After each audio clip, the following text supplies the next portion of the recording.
Hey everybody, what is going on? I hope you guys are all doing well, and welcome to another tutorial video. In this video, I'll be explaining to you guys how you can blur a video in Clipchamp, so let's get right into it.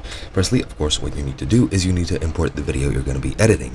Once you've done that, by clicking the import media button or clicking the arrow and choosing where you want to upload it from, then you need to take your video, either click the green plus or drag it to the timeline and select it, and now you can actually start editing it. Once you're here and once your video has been selected, what you need to do is go into effects. Once you're in effects, you need to go down and locate the blur effect. As you can see, you have the blur effect, you have the glass effect. Both of them are very similar. You have diffusion as well, which is kind of a blur effect, and you can choose whichever one of them you want. I'll just take the classic blur effect, and as you can see, it has one slider which dictates the intensity. If I put it all the way down, it looks like this, and if I put it all the way up, it looks, well, like this. It looks pretty much like nothing, but it is as blurred as it can be.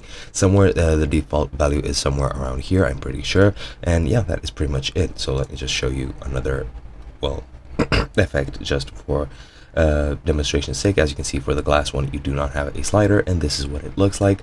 And for the diffusion effect, you do have a slider with the strength, and 0 is basically nothing, and fully is basically fully white. And that is pretty much it. Hope you guys enjoyed, and I'll be seeing you guys next time.